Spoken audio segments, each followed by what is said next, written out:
Right then, so I'm going to get started on my, what I would call star 3, which is the bottom star. I'm going in, I've got all my colour pre-mixed up here.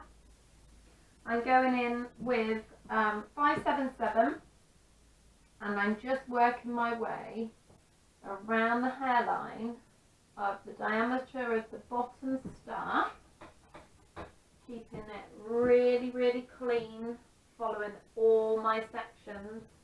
So I pinned all the hair up out of the way that I don't want to touch. So we want to keep these three sections really distant from each other. What I'm just going to do before I apply any more is I'm just going to mask what would be the client's face. So I'm just going to pop a mesh packet across here. So the client is going to have this across their face for part of the treatment, but this will just help protect. Otherwise you could use barrier creams and different things like that. So I haven't got that at the moment because of being in lockdown. I'm working with the tools I've got. So I'm just masking the client's face with the mesh packet. So I'm just picking it up from there. I'm just working my way around the hairline. Again, I'm doing this really gently. I'm ensuring that no colour is transferring from star to star. So I'm going to keep my sections really nice and neat and fine, placing the colour in my hand and working it through the hair. So once I've worked it through with the tint brush, I'm going to go back in and just make sure by emulsifying it through with my hands, it's really penetrating into the hair. There's a good even distribute of colour through each section. And I'm just going to work my way around each star section, doing exactly the same.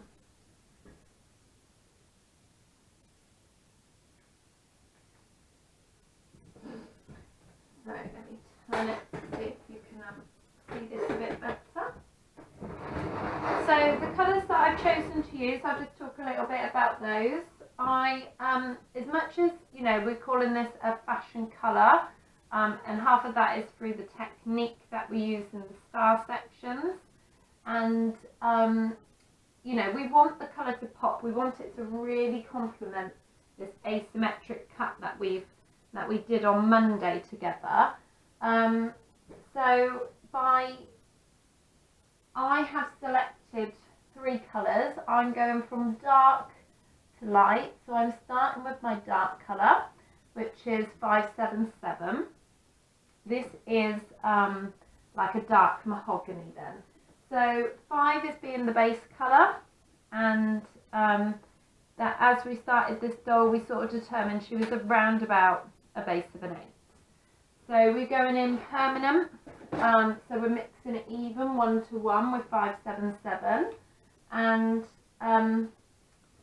we're just working this through here. On the second star, so the star above, we're using 762, which is a red pearl.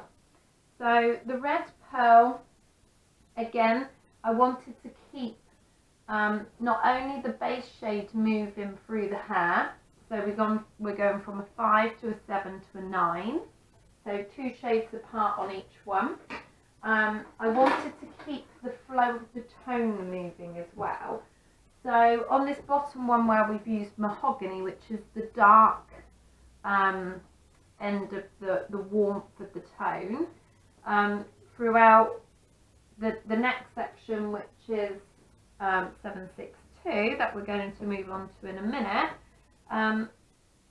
we're then making sure that's not touching.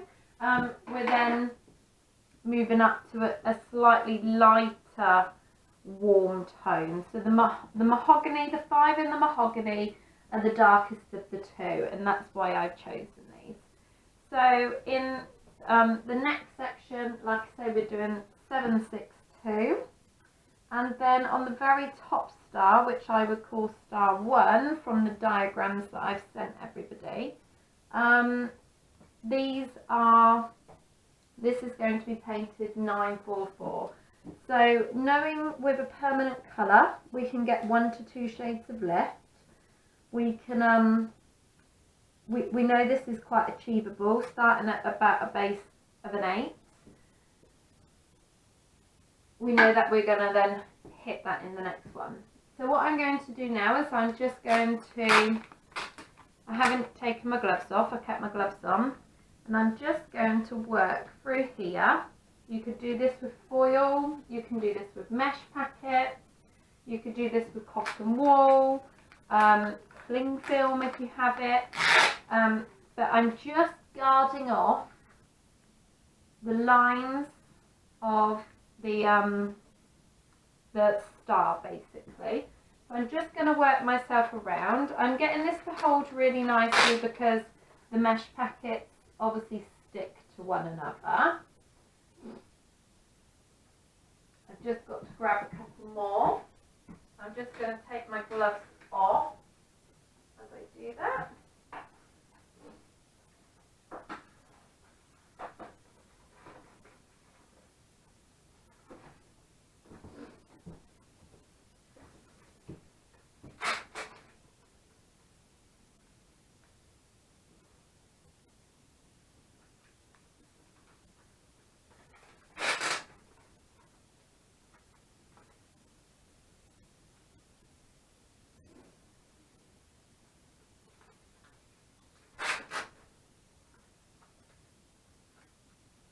So all depending on what you get trained in. I love using mesh. I love using mesh for the pure fact it's quick. It's quick and it's easy. And I would rather work quick and easy and do a few more clients than slow with the foils. So again, it's all personal preference. Just going to grab myself another pair of gloves. So what we're going to do now is we're going to move on to star 2. Just going to get rid of that one. As I explained, star 2 is a formula of 762, and this is also a permanent, so it's been mixed 1-to-1 with a 20 volt peroxide. So I'm just going to let the hair down. So the whole star underneath is protected. It's protected by the mesh. The face is protected also, which is lovely. So I'm going to do exactly as I did on star 1. I'm going to paint around the perimeter of the star that we've added in.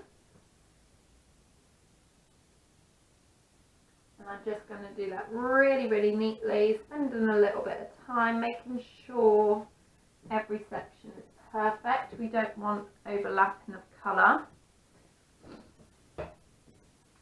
I also explained during the lesson earlier that there was another technique that you could use for this, and this is the Tony and Guy technique where they take semicircles. I do really like this technique that they use, and I would possibly use it for some colours that I would do, but possibly more pastelised colours and things like that.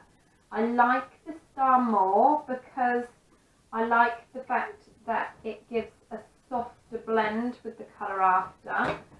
There's no heavy lines in the hair, so from the semicircle you've got quite a strong structured line, whereas this star, you know, as a star looks, you've got 5 points to it.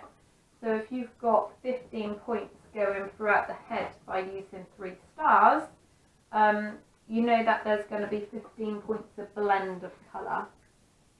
So that just gives a slightly softer look. As well, I wouldn't use the semicircle approach on shorter hair, because that is, you know, you're not going to be able to blend that as nicely. Some fashions change, and we're seeing a lot of this two-sided colour where girls are coming in and we're doing really heavy colours on one side of the head to the other.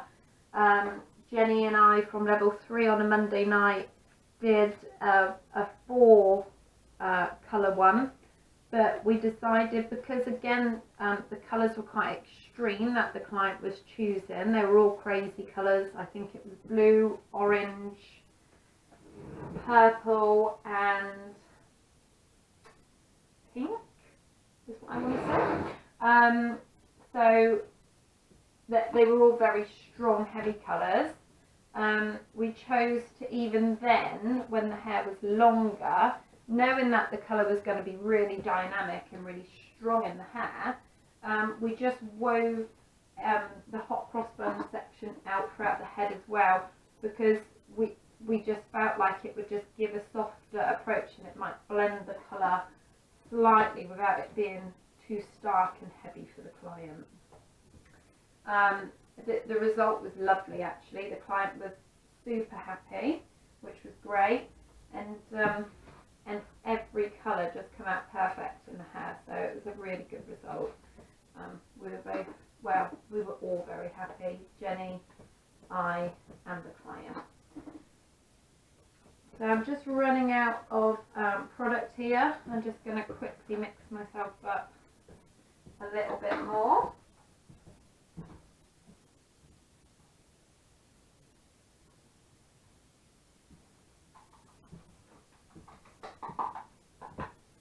There we go. So I'm just following this star section all the way through the hair.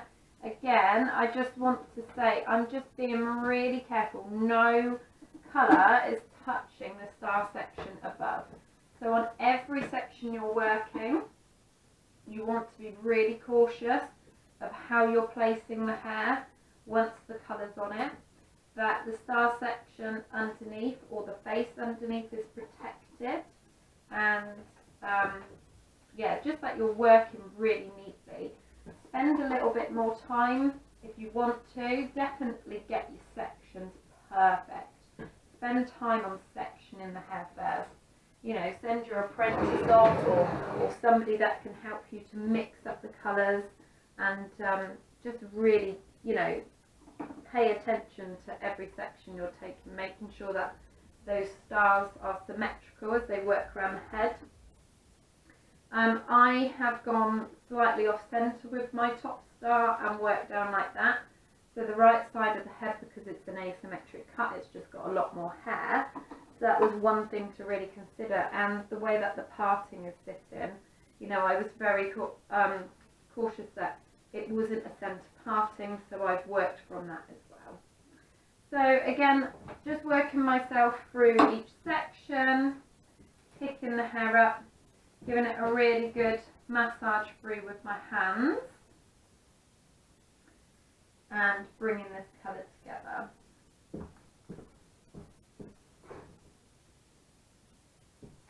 And that packet there is slightly slipped, but no hair has touched it, which is great. And then that hair's lying down. So what I'm going to do again now is I'm just going to pop a few more mesh packets round the top. I'm going to do this by opening each mesh packet and also removing my gloves. So I'm changing my gloves between every every colour, and I'm doing this because, again, you know, I'm protecting the hair so much that I don't want it to touch the other colour. Then I wouldn't blend that through with my gloves either.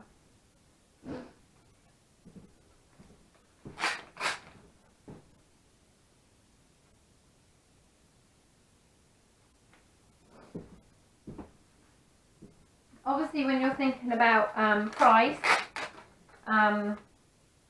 this could be classed as a full head tint. You're using 3 different colours, but obviously you want to think about the fact that you are using products such as mesh or foil or anything like that, and, you know, make sure that is added in for the client. You don't want to be undercutting yourself, giving them a fashion colour, and losing money through resources that you're doing. You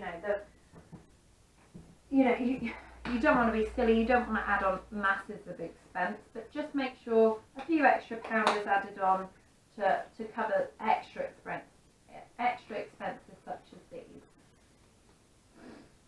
Just get rid of star 2 colour, and now we're going into star 1, which is our top main star.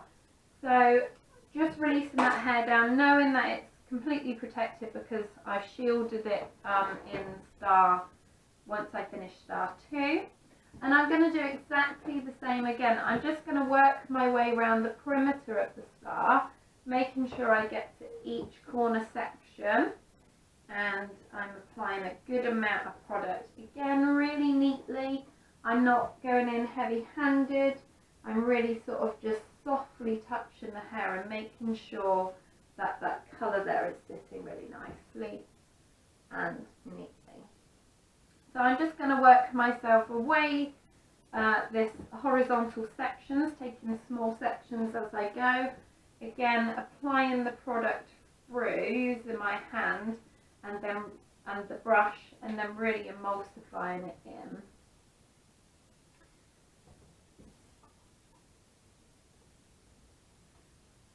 Obviously you can, I just spoke about the fact that I've put this colour on to the way that I cut it, and I spoke about that on Monday as well, you know, about following the whole service through. This is what I love.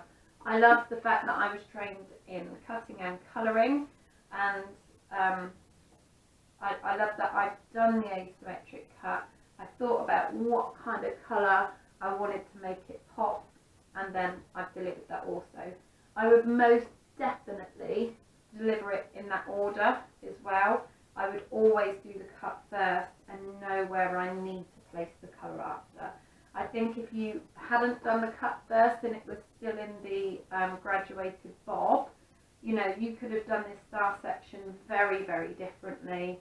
And then once you put the cut in, you might find that you've got some really sort of like heavy colours in one area where you didn't want it, and you maybe wanted to see a bit of colour in the other.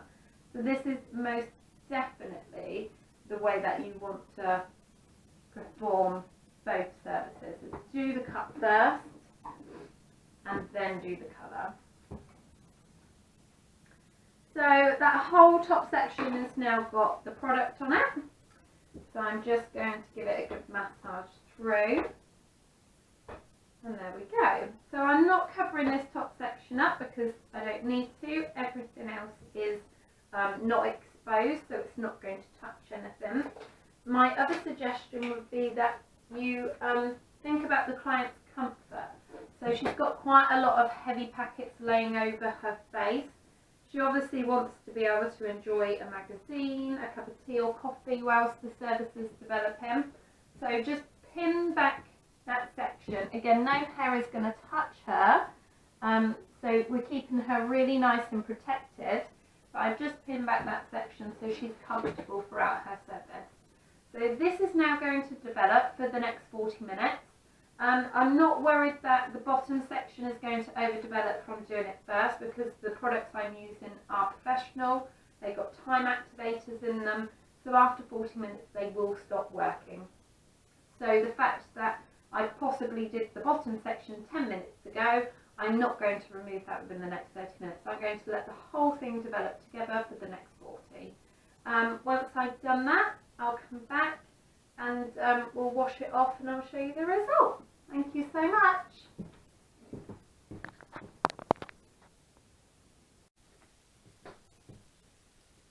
Right then, so I'm just going to say that obviously I've washed the colour off now. Just giving it a comb through.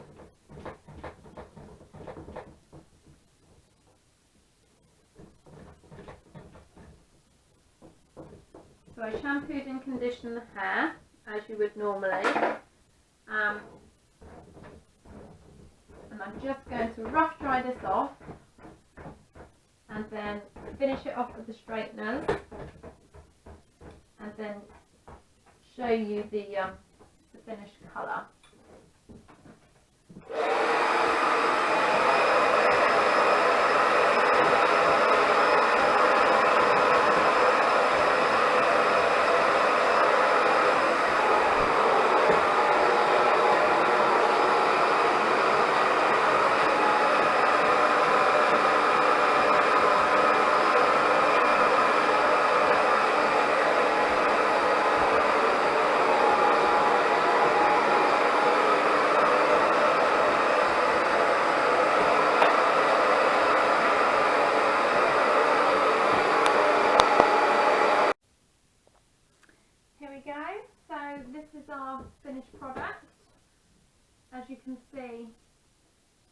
style still sitting the same, but how the colour now is just making the dynamics of the layers and the asymmetric show, especially I feel through this section where you get that real heavy dark panel from the underneath star with the red of the second star, and then the copper falling on top with the lift and everything through the head. I think that shows really well as it does through here. So you've got the copper falling into the red and then through to the dark sections as well. So again, the colours are really soft, but you can see the change, and this is because of the colours that I chose. So we've got the copper going into the red, going into the mahogany. So I've gone from the lighter warm tone and gradually worked it into the darker warm tone, going from a base shade of a 9 to a 7 to a 5. So this is the finished result. I'll just see if I can show you a closer image. So just to try and give you a little bit of a close-up so you can see the change in the colour as I walk around. So nothing heavy at all. By using that star section, as I explained during the lesson, it gives us a really nice soft look to the hair. But yeah, this is just how the three colours have kind of fallen and blended afterwards. There we go.